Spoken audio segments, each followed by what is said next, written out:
하나님 말씀은 요한계시록 20장 7절부터 21장 2절까지입니다. 요한계시록 20장 7절에서 21장 2절까지 20장 7절부터 제가 봉독하겠습니다. 천년이 찰 때 사탄이 그의 옥에서 풀려나 땅의 사방에 있는 나라들 곧 곡과 마곡을 미혹하고 나가서 전쟁을 하기 위해 그들을 모을 것인데 그들의 숫자는 바다의 모래와 같을 것이다. 그들이 넓은 땅으로 올라와 성도들의 진영과 사랑받는 성읍을 에워싸자 하늘에서 불이 내려와 그들을 삼켜버렸고 그들을 미혹했던 마귀가 불과 유황에 못에 던져지니 거기에는 짐승과 거짓 선지자도 있어 영원 무궁히 밤낮 고통을 받을 것이다. 또 내가 희고 큰 보좌와 그 위에 앉으신 분을 보았는데 땅과 하늘이 그분의 얼굴 앞에서 사라지고 그 자리마저 찾아볼 수 없었다. 또 내가 보니 죽은 자들이 큰 자나 작은 자나 그 보좌 앞에 서 있는데 책들이 펴져 있고 또 다른 책이 펴져 있으니 곧 생명책이다. 죽은 자들이 자기들의 행위에 따라 책들에 기록된 대로 심판을 받았다. 또 바다가 그 안에 있는 죽은 자들을 내어주고 사망과 하데스도 그 가운데서 죽은 자들을 내어주니 각 사람이 그들의 행위에 따라 심판을 받고 사망과 하데스도 불못에 던져지니 이것이 둘째 사망 곧 불못이다. 누구든지 생명책에 기록되지 않은 자는 불못에 던져졌다. 21장 1절입니다. 또 내가 새 하늘과 새 땅을 보니 처음 하늘과 처음 땅이 없어지고 바다도 더 이상 존재하지 않았다.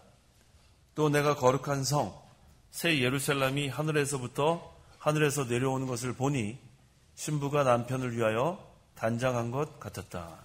2절까지 봉독했습니다. 자, 본문은 최후 심판인 백보자 심판과 또 새 예루살렘이 하늘로부터 내려오는 것에 대해서 증거하고 있습니다. 그래서 이 시간 증거의 말씀의 제목은 백보자 심판과 새 예루살렘, 백보자 심판과 새 예루살렘이라는 제목으로 말씀을 증거하겠습니다.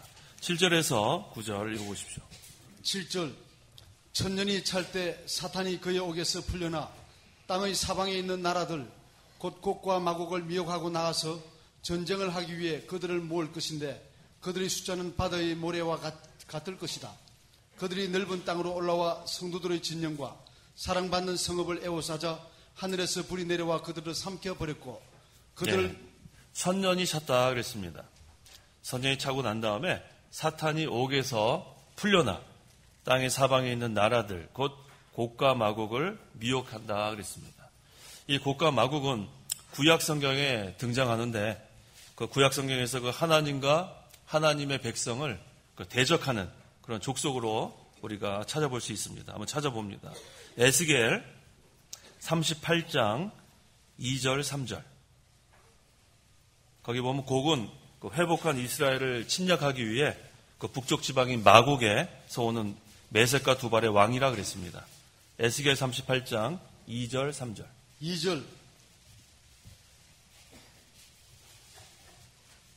인자야 너는 마곡 땅의 로스 곧 메섹과 두발의 우두머리 왕에게 내 얼굴을 향하고 그에게 예언하여 말하여라. 주 여호와가 이같이 말한다. 보아라 내가 메섹과 두발의 우두머리 왕인 너 곡을 대적할 것이다 그랬어요. 그래서 이 곡과 마곡은 하나님 대적하는 족속 또 하나님의 백성을 대적하는 족속으로 우리가 구약 성경에서 찾아볼 수 있는데 이것은 오늘날 그리스도를 대적하는 그러한 자들이에요. 그리스도의 구원운동 또 성도를 대적하는 그런 자들을 곡과 마곡이라 할 수 있습니다. 그런데 거기 보니까 8절에 땅의 사방에 있는 나라들 곡과 마곡을 미혹하고 나가서 이 마귀가 그 곡과 마곡을 미혹한다 그랬습니다. 그리스도의 나라 운동을 대적하기 위해서 있는 그런 곡과 마곡을 마귀가 미혹한다 그랬어요. 그런데 그들의 수가 많습니다. 그 8절 하반절에 보니까 바다의 모래와 같을 것이다 그랬어요. 상당히 많은 그러한 그 수가 누구를 에워싼다 그랬냐면 거기 9절에 성도들의 진영, 또 사랑하는 성읍을 에워싼다 그랬어요. 자, 이들이 지금 여기 모인 이유는 뭐냐면 그 8절 중반절에 전쟁을 하기 위해 모였다 그랬어요. 전쟁을 하기 위해서 곡과 마곡이 바다의 모래 같이 엄청나게 많은 숫자가 지금 성도들의 진영과 사랑받는 성읍을 에워쌌다 그랬어요. 자, 이거 잘못하면은 뭐 엄청나게 당할 수밖에 없는 그런 상황입니다. 그런데 여기 보니까 성도들의 진영이라 그랬죠. 여기서 진영이라는 말은 그 군사 용어예요. 군사에서 진을 이렇게 말해요. 영문 안에. 군대의 영문 안을 말하는데 이 구약시대의 이 진영은 어떤 표현으로 쓰였냐면 광야 생활을 하던 이스라엘의 진영을 의미했어요. 그 광야 생활을 하는 동안에 그 이스라엘 그 백성들의 진영을 이렇게 진영이라는 표현을 썼습니다. 그건 오늘날 교회를 가리키는 거예요. 그래서 이런 자들이 교회를 지금 에워싸는 것을 여기서 보여줍니다. 또 성도들의 진영과 사랑받는 성읍이라 그랬는데 그거는 조금 이따가 제가 증거할 새 예루살렘을 가리킵니다. 하늘로부터 내려오는 새 예루살렘. 이 새 예루살렘이 바로 하나님 나라 아니에요? 그러니까 하나님 나라를 지금 곡과 마곡이 엄청난 숫자가 지금 둘러싸고 있는 모습. 그것을 여기서 증거하고 있습니다. 자, 근데 이들이 지금 전쟁을 위해서 엄청나게 많이 모였어요. 공격하려고. 그런데 전쟁도 하기 전에 어떤 일이 일어나냐면 거기에 몇 절이죠? 9절 하반절에 하늘에서 불이 내려와 그들을 삼켜버렸다 그랬어요. 그들은 지금 전쟁을 하려고 지금 이 교회, 하나님 나라를 둘러쌌는데 그들이 전쟁하기도 전에 하나님의 심판이 임한 거예요. 그래서 이 사탄과 대적자들은 전쟁도 하기 전에 멸망당하는 모습을 여기서 우리가 볼 수 있습니다. 그래서 우리가 이 전쟁 걱정할 게 없어요. 전쟁은 누구한테 속했다 그랬어요? 하나님께 속한 거예요. 하나님께 속한 거. 아무리 불받아 맞는다 그러고 아무리 죽인다 그래도 하나님이 허락하지 않으면 전쟁도 하기 전에 다 멸망당할 수밖에 없는 게 성경에 이렇게 증거하고 있습니다. 자, 10절 읽어보십시오. 10절 그들을 미혹했던 마귀가 불과 유황의 못에 던져지니 거기에는 짐승과 거짓 선지자도 있어 영원 무궁히 밤낮 고통을 받을 것이다. 예, 곡과 마곡을 미혹하는 것은 마귀라 그랬어요. 하나님의 나라, 하나님의 성도를 공격하는 그 배후 세력은 항상 마귀예요. 심지어는 이 교인들 간에 싸움을 일으키게 하는 것도 마귀입니다. 이 마귀는 항상 역사예요. 그래서 우리가 항상 우리 교인들 간에 그 말하는 거 조심해야 돼요. 말하는 거. 또 말할 때도 삼가 조심해야 돼요. 항상 우리가 말하기 조심하고 상대편에 상처 주는 말 하지 말고 아무리 자기는 하고 싶은 말 다 한다 그래도 상대방이 상처를 받게 하면 그건 그 말한 사람 책임이에요. 실족시키지 마세요. 그래서 우리가 교회 생활에서 항상 말하기 전에 내가 이 말을 해야 될까 안 해야 될까 생각하고 또 생각하세요. 말 뱉어버린 다음에 그 사람 벌써 상처받았는데 그걸 회복하기 쉽지 않습니다. 아무리 좋은 말이라도 자기가 얘기 안 하고 이렇게 좋게 이렇게 하는 방법을 생각해야지 무조건 내가 다 얘기해버리면은 상대방이 상처받을 수 있어요. 그래서 우리가 책망할 때나 또 아무리 좋은 말이라도 항상 생각하고 이것을 해서 유익한가 그렇지 않나 그걸 항상 생각해요. 그렇지 않으면은 이 마귀가 물론 이렇게 지금 곡과 마곡을 통해서 공격하지만 교회 생활에서도 서로 이렇게 상처받게 하는 그것도 마귀가 역사할 수 있습니다. 그래서 항상 우리가 먼저는 기도를 많이 하고 상처받지 않으려면 기도해야 돼요. 기도 많이 하고 또 삼가 조심하고 항상 그런 생활을 해야지 먼저 이 교회 생활이 잘 돼야 또 저쪽 복음 전할 때도 우리가 또 하나가 돼서 할 수 있는데 이 교인들 사이에서 벌써 문제가 생기면은 안 되겠습니다. 자, 곡과 마곡을 미혹하는 마귀는 하나님의 마지막 심판을 받아 유황못에 던져집니다. 이 유황못이 끔찍한 거예요. 부글부글한 거 아니에요? 부글부글한 거. 그래서 여기서 불과 유황의 못은 뭐를 여기서 가르치냐면 영원한 형벌의 장소예요. 영원한 형벌의 장소. 그래서 여기는 아까 보니까 거기에 누가 있다고 그랬어요? 10절 하반절에 거기에는 짐승, 또 거짓 선지자. 자, 거기 예수님 믿지 않은 그런 세상, 나라, 거기 다 모여 있는 거예요. 다 모여서 거짓 선지자도 활개치다가 나중에는 그 유황불에 떨어집니다. 그래서 거기는 어떻게 된다고 그랬죠? 영원 무궁히 밤낮 고통을 받을 것이다 그랬어요. 이거 얼마나 끔찍합니까? 이 지옥이라는 장소는 분명히 있고 예수님을 믿지 않는 자들, 나중에는 그 지옥에 가게 돼요. 근데 오늘날 이 자유주의뿐만 아니라 복음주의 내에서도 이것을 부인하려고 하는 자들이 참 많아요. 지옥이란 장소는 없다. 그저 그거는 상징적인 것이다. 그건 누가 얘기했냐면 빌리그람이 그런 얘기했다고요. 빌리그람이 실제적으로 지옥의 장소를 얘기하지 않고 그냥 상징적이다 이렇게 얘기한 적이 있어요. 이게 복음주의 안에서도 하나님의 공의를 자꾸만 약화시키고 하나님은 사랑의 하나님이기 때문에 그렇게 할 리가 없다. 그래서 제가 이전에도 말씀드린 적이 있는 것 같은데 존 스토트 같은 그 아주 영향력이 있는 복음주의 그 신학자도 그 조건적 영원 멸절설을 주장하지 않았어요. 조건적 영원 멸절설은 무슨 뜻이냐면 이 사람은 뭐 성경에 지옥이라는 장소가 있으니까 있다. 하지만 그것은 여기서 말하는 영원 무궁히 고통을 받는 그런 장소가 아니다. 그래서 이 존 스토트가 주장하는 조건적 영원 멸절설은 누구나 예수를 믿지 않으면 다 지옥 가는 거 맞다. 하지만 이 세상에서 얼마나 죄를 중하게 지었는지 가볍게 지은 데에 따라서 아주 몹쓸 짓을 한 사람은 지옥에 좀 오랫동안 머물고 좀 그렇게 좀 도덕적으로 괜찮게 살다가 예수 믿지 않고 죽은 사람은 일정 기간 좀 짧게 머물다가 비교적 짧게 머물다가 둘 다 멸절된다는 거예요. 없어진다는 거예요. 왜? 하나님은 사랑의 하나님인데 영원토록 이렇게 고통을 받게 할 리가 없다. 이게 바로 존 스토트의 조건적 영원 멸절설이에요. 이게 무슨 자유주의 얘기도 아니고 불신자 얘기도 아니라 복음주의에서 가장 영향력이 있는 신학자 중에 한 사람인 존 스토트의 말에서 그 저서에서 나오는 거예요.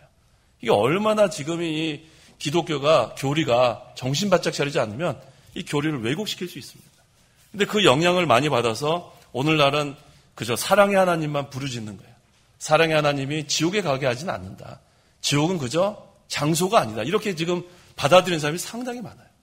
하지만 여기 요한계시록 20장 10절에 분명히 그랬죠.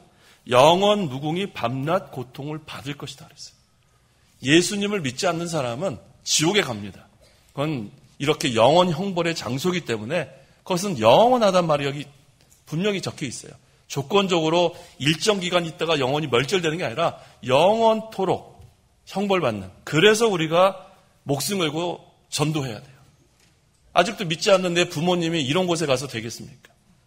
아직도 믿지 않는 내 자녀들이 이런 곳에 가서 되겠어요? 이것은 한 번 가면 그 다음에 못 돌아오는 거예요. 얼마나 이게 무서워요. 그래서 저는 항상 뭐를 가르치냐면 우리 학교에서 임종할 때까지 전도해라 했어요. 임종할 때까지.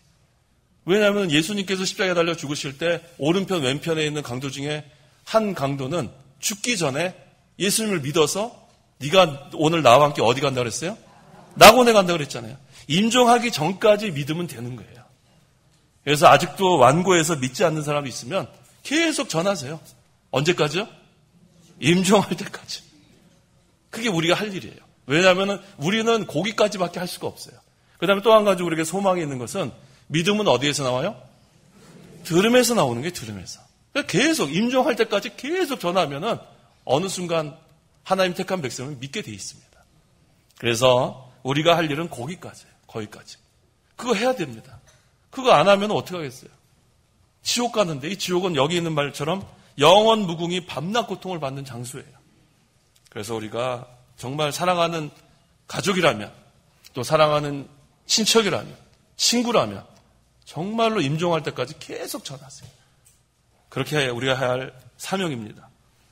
그래서 이 사탄과 함께 끊임없이 계속되는 고통, 이것이 바로 영원한 멸망, 지옥이라는 것을 우리가 알아야 합니다. 11절 읽어보십시오. 11절 또 내가 희고 큰 보좌와 그 위에 앉으신 분을 보았는데 땅과 하늘이 그분의 얼굴 앞에서 사라지고 그 자리마저 찾아볼 수 없었다. 네, 이것이 우리가 보통 얘기하는 백보좌. 여기 흰 보좌라 그랬죠. 희고 큰 보좌라 해서 우리는 한문으로 써서 백보좌라 그래요. 백보좌 심판. 이것이 바로 최후 심판입니다. 그래서 이 백보좌 심판, 이때에는 땅과 하늘이 그분의 얼굴 앞에서 사라지고 그 자리마저 찾아볼 수 없었다 그랬어요. 이게 얼마나 무서운 심판이에요. 하나님의 심판은 이와 같습니다. 그 다음에 처음 하늘과 또 땅이 모두 사라지기 때문에 거기에는 새 하늘과 새 땅이 창조될 것을 암시하는 거예요. 처음 것이 지나가고 새 하늘, 새 땅이 창조될 것. 그래서 이것을 이용해가지고 이단이 이름이 있죠. 이게 바로 뭐예요? 이단 이름. 새 하늘, 새 땅. 그게 신천지예요. 그러니까 신천지가 하여튼간 우리가 이 좋은 말은 다 뺏긴 것 같아요. 신천지가 이게 성경에서 나온 말이거든요. 새 하늘과 새 땅. 그럼 이단이 쓰고 있어요. 또 우리 좋은 말 뺏긴 거 뭐 있어요? 여호와의 증인. 그 좋은 말이에요, 사실은. 우리 저보다 여호와의 증인이에요. 근데 난 여호와의 증인입니다. 그럴 수 없죠? 못 하잖아요. 그 좋은 거 뺏겼어요. 우리 전부 다 우리 증인 아니에요. 그런데 그래서 신천지, 여호와의 증인 다 좋은 겁니다. 근데 이단들이 좋은 단어를 뺏어가지고 마치 자기네들의 그 정체성이 성경에서 나오는 것처럼 그렇게 지금 오도하고 있는 겁니다. 12절 읽어보십시오. 12절 또 내가 보니 죽은 자들이 큰 자나 작은 자나 그 보좌 앞에 서 있는데 책들이 펴져 있고 또 다른 책이 펴져 있으니 곧 생명책이다. 죽은 자들이 자기들의 행위에 따라 책들에 기록된 대로 심판을 받았다. 두 책이 있다 그랬습니다. 하나 무슨 책이에요? 생명책이 있고 또 하나는 인간의 죄와 행위가 기록된 책이 있다 그랬어요. 생명책이 있고 인간의 죄와 행위가 기록된 책. 자, 믿는 자 여러분 이 중에 어디에 있을까요? 생명책에 이름이 기록되어 있어요.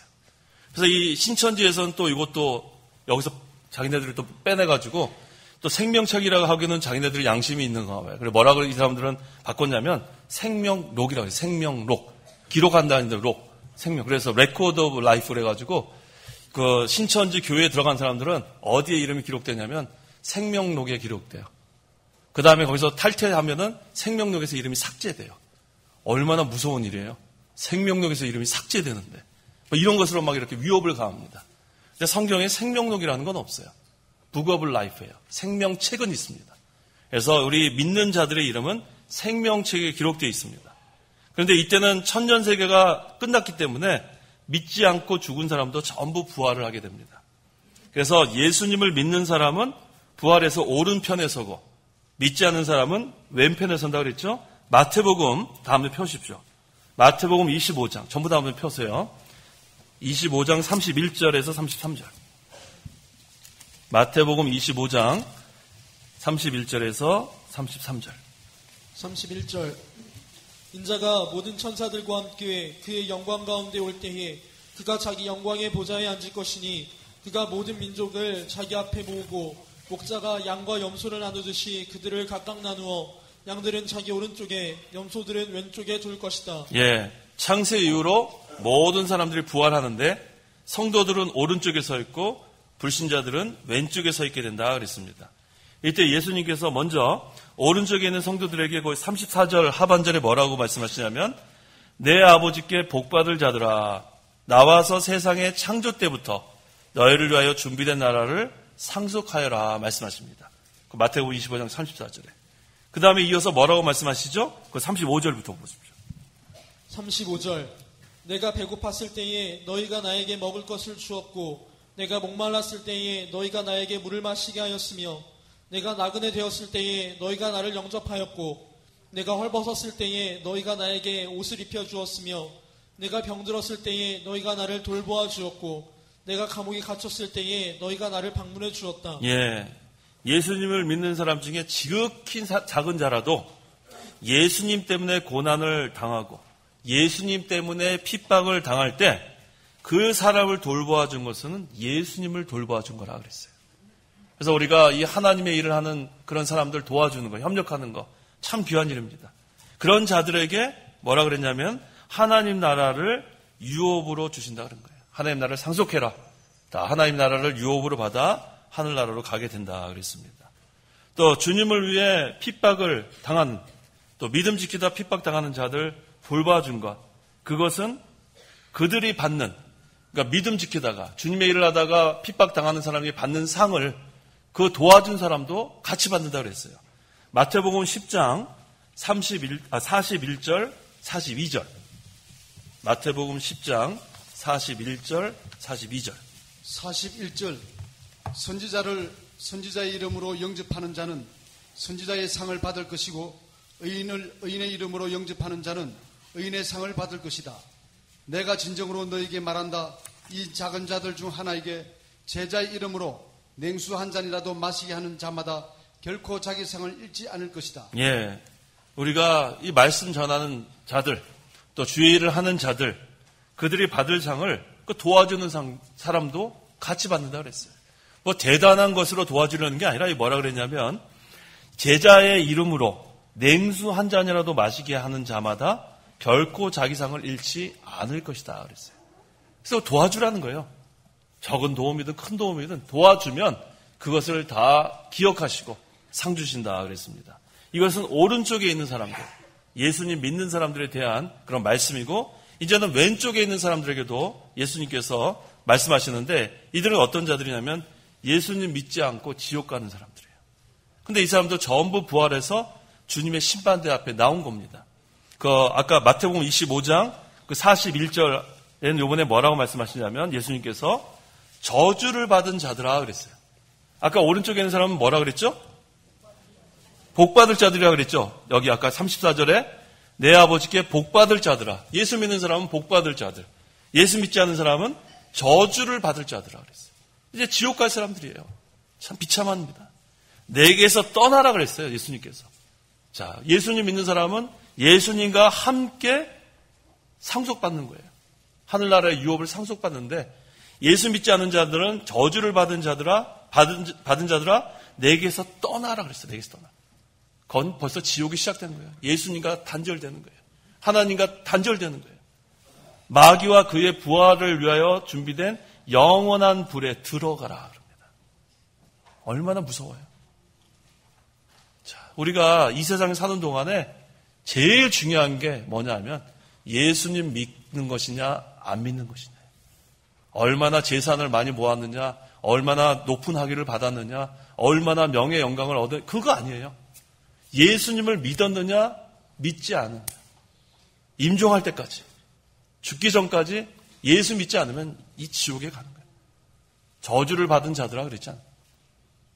예수님을 떠나 마귀와 그 부하들을 위하여 준비된 영원한 불에 들어가라 그랬습니다. 유황불에 들어가는 거예요. 영원한 형벌. 이처럼 무섭게 성경에서 증거하고 있는데도 이것을 우습게 여기고 있어요. 예수님 믿지 않으면 지옥 간다 그래도 요새는 지옥이라는 개념이 없어요. 복음주의 그러한 세계에서도 지옥이라는 개념이 없어요. 그런데 분명히 요한계시록에는 영원한 형벌이라고 했어요. 유황불이라고 했습니다. 그건 꺼지지도 않는다 그랬어요. 얼마나 무서운 것인지 모릅니다.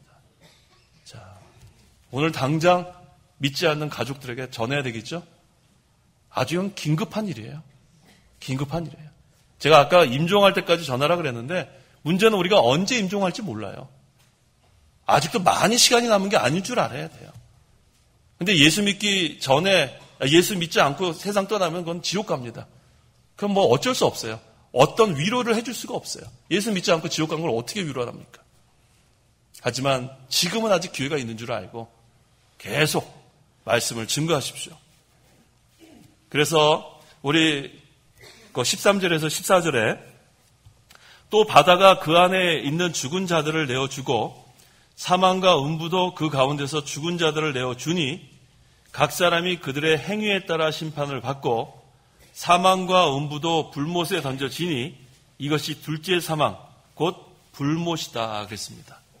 자, 먼저 이 바다가 나와요. 바다가 그 안에 있는 죽은 자들을 내어주고, 자, 이 바다라는 것은 뭘 상징하냐면 매장되지 않은 시체가 있는 곳을 바다라 그럽니다. 바다에 빠져 죽으면 매장할 수 없잖아요. 그래서 그 당시에는 이 시신이 매장되지 않았다는 것을 수치스럽게 생각했어요. 그 당시에 이렇게 시체를 매장해야 되는 풍속이 있는데 만약에 이것을 매장하지 않으면 수치스러운, 그래서 이것은 가장 수치스러운 죽음을 상징하는 거예요. 그래서 바다에서 죽은 시체의 부활, 그것이 아무리 수치스러운 죽음을 당할지라도 그들도 부활한다는 거예요. 비행기 타고 가다가 폭발해서 죽어도 부활합니다. 바다에 수장돼도 부활합니다. 부활한 다음에 심판을 받게 돼 있습니다. 또 사망과 음부도 그 가운데서 죽은 자들이 내어주니 그랬어요. 그 외에 사망, 뭐 전쟁이나 기근이나 그 질병이나 뭐 자연적으로 죽는 거나 그 어떠한 죽음으로도 일단 죽은 다음에는 전부 다 또 부활해서 심판을 받게 된다는 거예요. 여기 그 제3판에는 그 하데스라 그랬고 또 우리 1판, 2판은 음부라 그랬죠. 다 같은 말이에요. 여기서는 다 무덤을 상징합니다. 죽은 자들이 다 부활한다는 겁니다. 그런 다음에 백보좌에 앉으신 분이 심판하신다 그랬습니다. 그래서 여기는 모든 사람이 육체로 부활해서 심판받을 것을 보여주고 있습니다. 그 다음에 이제 사망과 음부도 하데스도 불못에 던져진다 그랬어요. 이 세상에서 최후까지 사람들을 죽인 사망, 그렇죠? 끝까지 사망의 사람들을 죽인 거 아니에요. 그래서 사망과 하데스도 마지막 하나님의 심판을 받고 불못에 던져지는 거예요. 마귀도 그때 던져지는 거고 다 거기서는 최후 심판이 이루어집니다. 그래서 이제는 우리 장례식 갈 때마다 하잖아요. 다시는 뭐가 없다 그래요? 사망이 없다 그래요. 21장에 이제 나오죠. 다시는 사망이 없는 그 영원한 하늘나라 우리가 늘 증거하곤 합니다. 그래서 이것이 완전한 승리예요. 그리스도의 완전한 승리. 더 이상 사망이 없는 그리스도의 나라가 이루어지는 것을 여기서 증거하고 있습니다. 그래서 여기 지금 둘째 사망이라는 단어가 나오는데 이 둘째 사망이 바로 지옥 가는 걸 말하는 거예요. 지옥 가는 거. 첫째 사망은 육신의 죽음을 말하는 거고 둘째 사망은 지옥 가는 것을 말합니다. 하나님과 완전히 영혼이 단절된 상태를 여기서 말하고 있습니다. 그 다음에 15절 읽어보십시오. 15절 누구든지 생명책에 기록되지 않은 자는 불못에 던져졌다. 어디에 기록되지 않은 자요? 생명책에 기록되지 않는 자들은 지옥 가는 거예요. 예수 믿는 자들은 이름이 생명책에 기록되어 있기 때문에 절대로 지옥 가지 않습니다. 하나님의 백성은 둘째 사망하고는 상관없어요. 우리는 영원한 하늘나라가 예비되어 있어요. 그래서 이 하나님의 심판을 받아 지옥에 가는 자들은 생명책에 기록되지 않은 자들이에요. 예수 믿는 사람은 예수님께서 우리를 구속해 주셨습니다. 우리는 새 생명을 받아서 그 새 생명이 받은 자들만 생명책에 이름이 기록되어 있습니다. 자, 그렇다면 우리는 아까 오전에도 증거한 것처럼 그리스도의 심판대 앞에서 우리는 이제는 공심판 받지 않아요. 천국 가느냐 지옥 가느냐 우리는 그거가 중요하지 않아요. 우리는 다 하늘나라 갑니다. 예수님 믿는 사람은 예수님 믿기만 하면 다 하늘나라 가요. 근데 다른 것은 바로 뭐라 그랬어요? 우리가 얼마나 여기서 하늘의 처소를 입었는가.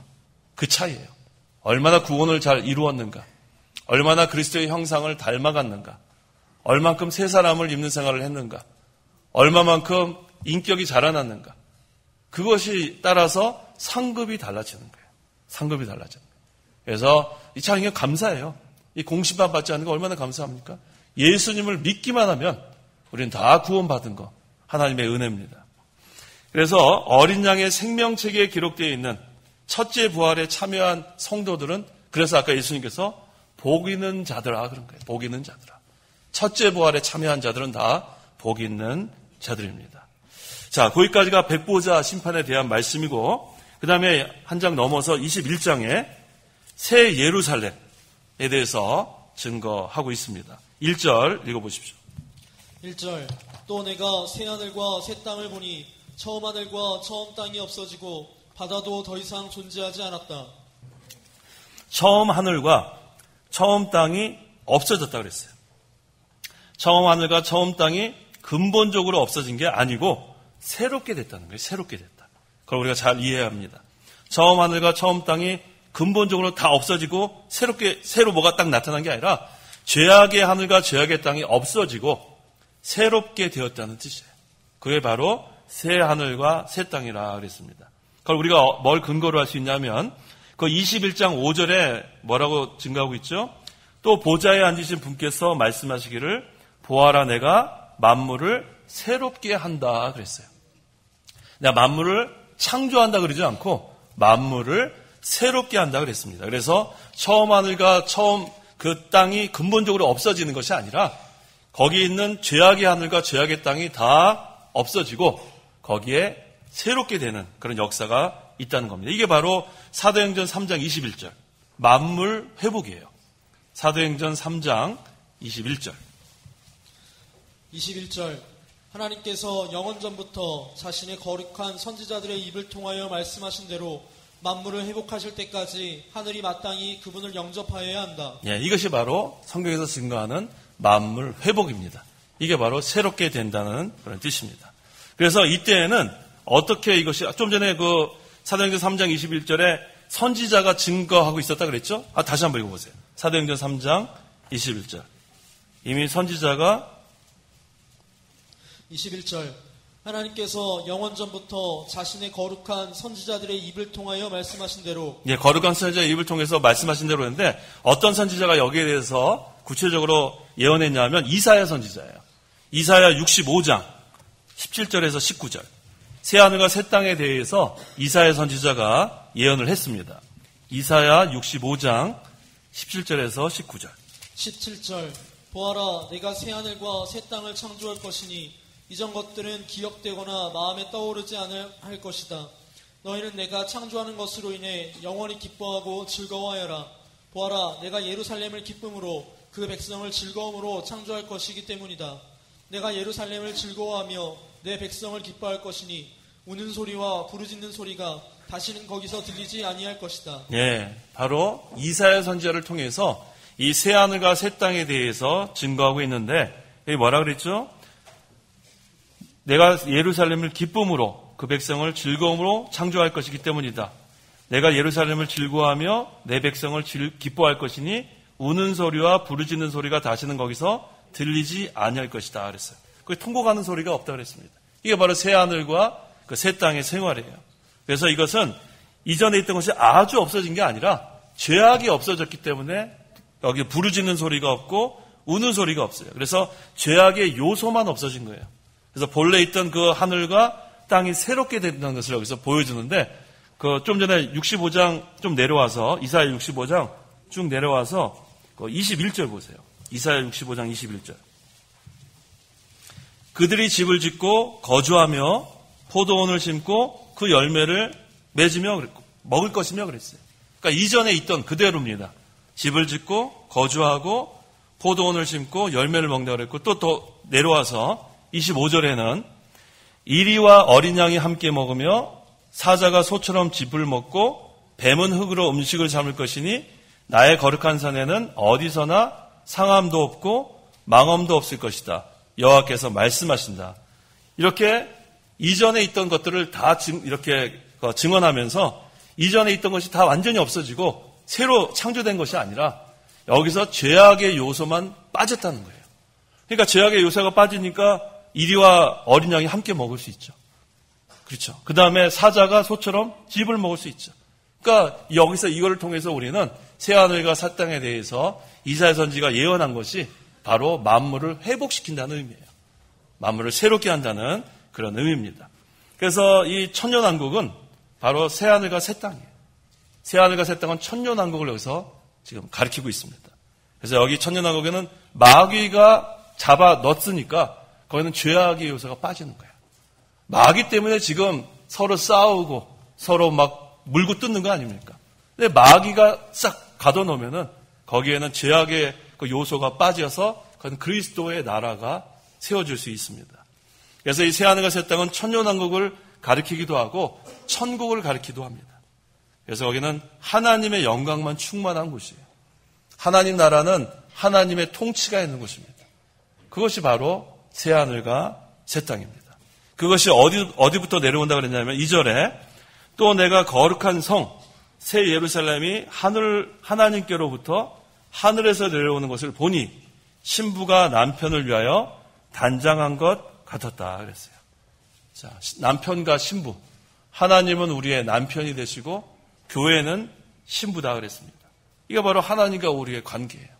하나님과 우리는 아버지와 자녀의 관계로 묘사하기도 하고 남편과 신랑과 신부의 그런 것으로 묘사하기도 합니다. 그건 뭘 의미하냐면 함께 한다는 뜻이에요. 함께 한다. 늘 하나님과 우리가 함께 한다. 그래서 구속받은 그 백성은 이제 21장 우리가 늘 장례식에 갈 때마다 자주 하는 말씀이 바로 3절 이하에 나니까 다음 주에 하도록 하겠습니다. 늘 하나님과 이제 함께 하는 거예요. 하나님과 함께 한다. 하나님과 늘 함께 하니까 거기에는 뭐 하나님 우리의 눈물도 닦아주시고 거기는 아픔도 없고 거기는 뭐 슬픔도 없고 죽음도 없고 그건 곡하는 것도 없고 얼마나 좋은 그 하늘나라, 그것을 여기서 우리에게 증거하고 있습니다. 그런데 이것은 인간의 힘으로 만들어지는 나라가 아니에요. 그걸 우리가 잘 알아야 돼요. 이 하나님의 나라는 인간의 힘으로, 인간의 프로그램으로, 인간의 어떤 그런 재능으로 만들어지는 것이 하나님 나라가 아니에요. 그래서 오늘날 이 하나님 나라는 하나님이 임재하시면 하나님 나라가 이루어집니다. 자, 아까 우리 연보함에다가 그 어떤 분이 그 종이를 하나 집어넣으셨어요. 자, 잠깐 읽어보면은, 목사님 궁금합니다. 그의 나라와 의를 구하라고 하는데 무엇입니까? 오후 시간에 가르쳐 주세요. 이렇게. 이거 좋은 거예요. 잘 모르면 연보함에다 이렇게 넣으세요. 그거 참 좋습니다. 이게 바로 하나님 나라, 그의 나라, 그의 의는 하나님 나라와 하나님의 의를 말하는 거예요. 하나님의 나라는 하나님의 임재와 통치를 여기서 말합니다. 그래서 너희는 먼저 그의 나라와 그의 의를 구하라 할 때 그의 나라는 어느 나라예요? 하나님 나라예요. 하나님 나라. 하나님의 통치를 받기를 원합니다. 그러는 거예요. 하나님의 통치를 받고 하나님이 늘 함께하기를 원합니다. 그것을 구하라는 거예요. 그럼 하나님의 이 구속의 하나님 나라 점점 확장되는 거 아니에요? 그래서 하나님 나라가 이루어져야 그게 바로 하나님 나라 구하는 거고, 또 그의 의, 하나님의 의를 구하라는 건 뭐냐면 하나님 나라가 임하면은 그 안에 의가 포함되어 있어요. 하나님 나라는 뭐라 그랬어요? 먹고 마시는 것이 아니라 오직 성령 안에서 의와 평강과 희락이다. 기쁨이다. 하나님 나라가 임하면은 거기에 하나님의 의가 동시에 임합니다.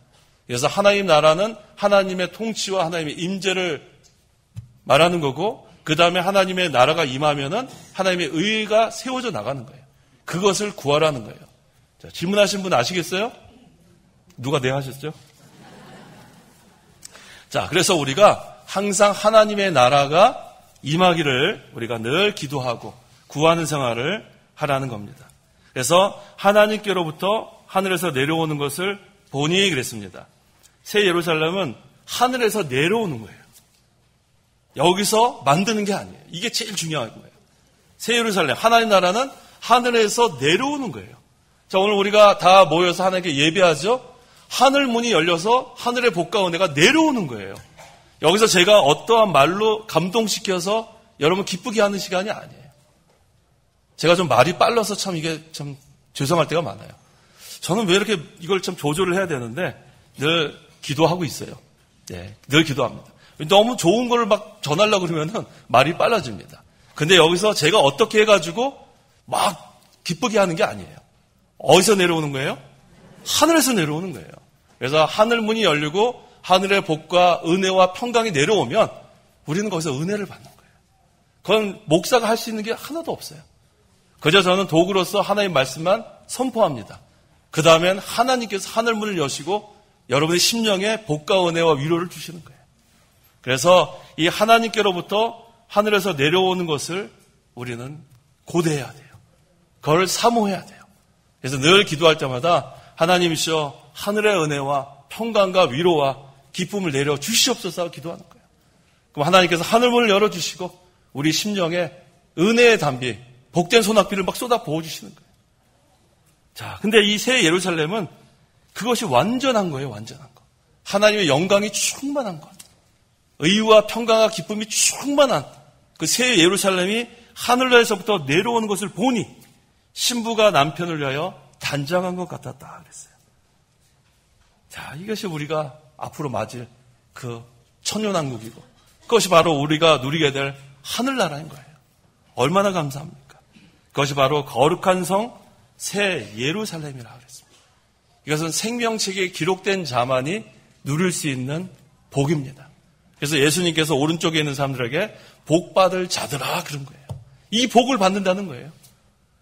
하늘나라의 백성으로서 하나님의 통치를 받으며 하나님과 늘 함께하는 영원토록 하나님이 우리의 눈물을 닦아주시는, 이건 뭐 우리 거기도 눈물 흘릴 일도 없지만 눈물을 닦아주시고 하나님의 위로를 말하는 위로. 늘 우리를 위로하시고 우리를 감싸주시고 하나님의 품에 안기는 그때를 우리를 바라보기 때문에 저는 그래서 장례식 할 때마다 이걸 제일 많이 이 말씀을 전해요. 그 하늘나라에 지금 먼저 가서 하나님의 품에 안겨있는 그 성도를 우리가 바라보면서 우리도 다 이제는 부활해서 만날 건데 그것을 소망하는 거예요. 그래서 우리가 예수 믿어야 돼요. 예수. 혹시 이 가운데 오늘 구정을 맞이해서 그저 친척들 손잡고 따라오신 분 계시다면 예수님 믿으세요. 오늘 제일 중요한 말씀 들은 겁니다. 예수님 믿으면 생명책의 이름이 기록되고 영원한 하늘나라에서 하나님과 함께 사는 거지만 예수님 믿지 않으면 영원한 지옥 형벌을 받게 된다는 거. 그걸 분명히 아시고 예수님을 믿는 거냐 안 믿는 거냐 이게 우리가 가장 중요한 것으로 우리 알아야 합니다.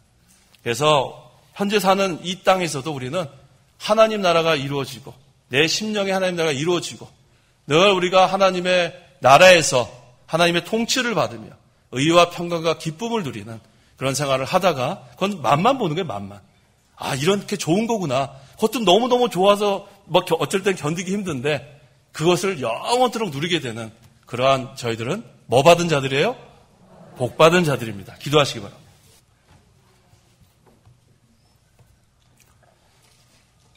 기도하겠습니다.